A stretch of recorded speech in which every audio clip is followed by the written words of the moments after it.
Hello students. So in last video we have discussed about trigonometry. So now in this class we are going to discuss about trigonometric ratios.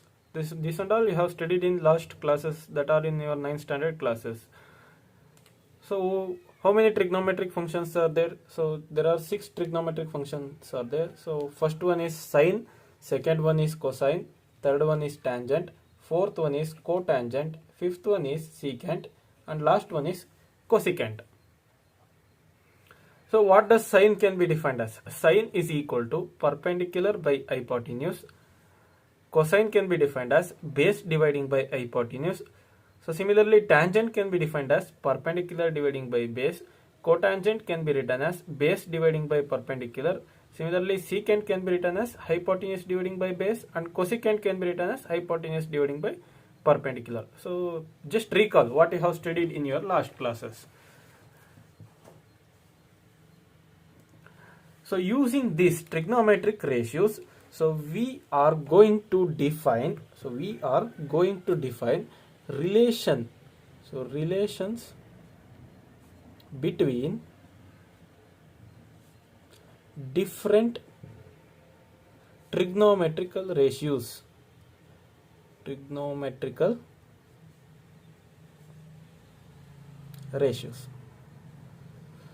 So what type of relations?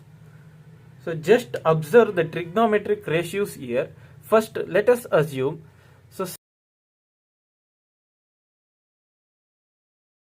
sine is equal to perpendicular dividing by hypotenuse, right? So if we go to reciprocal this, if we do reciprocal, so what you will get? 1 by sine is equal to, so hypotenuse dividing by perpendicular, right?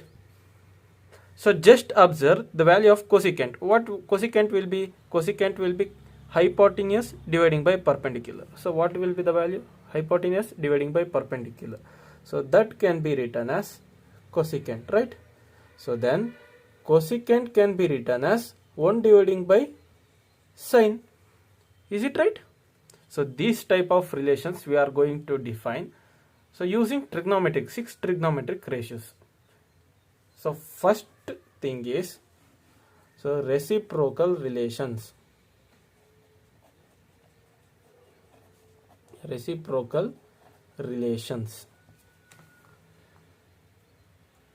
So first one is, so first reciprocal relation is, so for sine A, if we consider one right angle triangle,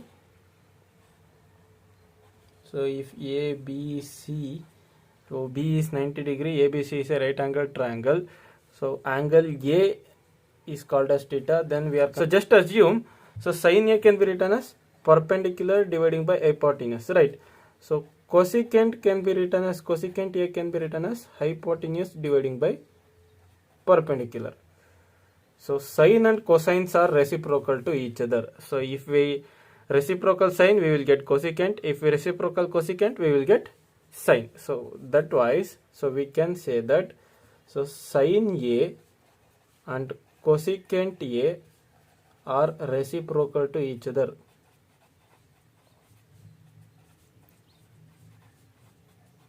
Okay, now are reciprocal to each other.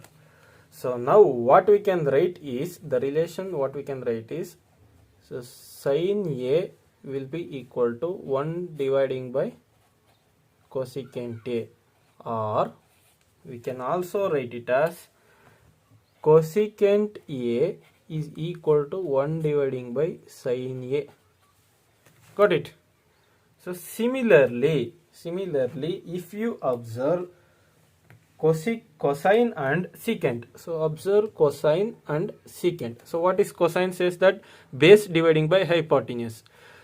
So what does secant says? So secant is hypotenuse dividing by base. So observe, so can we write cos A as 1 dividing by secant A? Yes, we can, because so cosine means base by hypotenuse, secant means hypotenuse dividing by base. If we reciprocal secant, we will get cosine.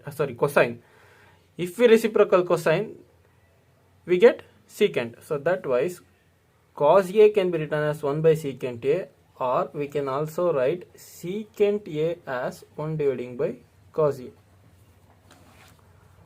So tan A can be written as 1 dividing by cot A, or cot A can be written as 1 dividing by tan A.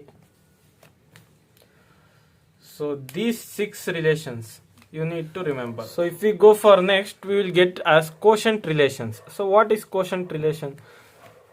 So here, so we can write tan theta or tan A can be written as sin A dividing by cos A. If you ask how, so simply I will say, so what does sin A represent? Sin A represent perpendicular dividing by hypotenuse, right?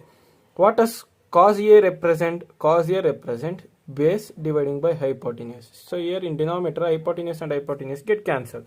So then remaining is perpendicular dividing by base, right? So what is perpendicular dividing by base? That is tan A. So if you observe here, you can say that. So tangent means perpendicular dividing by base. So what we are getting here? Tan A is equal to perpendicular dividing by base. So this is what we need. So then tan A can be written as perpendicular dividing by base. So therefore tan A can also be written as sin A dividing by cos A. This is quotient relation number 1. So number 2. So another one is cot A can be written as cos A dividing by sin A. How? So similarly, cos A can be written as base dividing by hypotenuse dividing by sin A can be written as perpendicular dividing by hypotenuse. Hypotenuse get cancelled. The remaining thing is base dividing by perpendicular. So what is cot A? So cot can be defined as base dividing by perpendicular, right? So base dividing by perpendicular means cot A. So cot A is equal to base dividing by perpendicular. Therefore cot A can be written as cos A dividing by sin A. So this is what quotient relation. There are two relations from quotient relation. One is tan A can be written as sin A dividing by cos A, and cot A written as cos A dividing by sin A. So these two things are important, you need to remember. So here in reciprocal relations there are 6 relations. Number 1, sin A can be written as 1 dividing by cosecant A, or cosecant A written as 1 by sin A. Number 2, so cos A dividing by secant A, cos A is equal to 1 dividing by secant A. Number 3, tan A can be written as 1 dividing by cot A. So number 4, cosecant A can be written as 1 dividing by sin A. So number 5, secant A can be written as 1 dividing by cos A. Number 6, cot A can be written as 1 dividing by tan A. This and all you need to remember. So here 6 plus 2. So 8 relations we have gone through. So at last, so square relations. So square relations. So for this, proof is in your textbook. You can please go through. I will just mention the identities. There are 3 identities which are very important in your problem, in your exercise while solving problems. So this you should remember. So first one is sin square A plus cos square A will be equal to 1. So sin square A plus cos square A will always be equal to 1. Similarly, second relation can be written as 1 plus tan square A is equal to secant square A. 1 plus tan square A can be written as secant square A. At last, 1 plus cot square A can be written as cosecant square A. So here 6 plus 2, 8, 11 relations are very important. So first one is for reciprocal, there are 6 relations, quotient relations 2 relations are there. So in trigonometric square relations 3 relations are there. Totally 6 plus 2 plus 3. So that means 11 relations. Okay, now so 11 relations you must memorize. So these are the trigonometric identities that you need to remember. Okay, now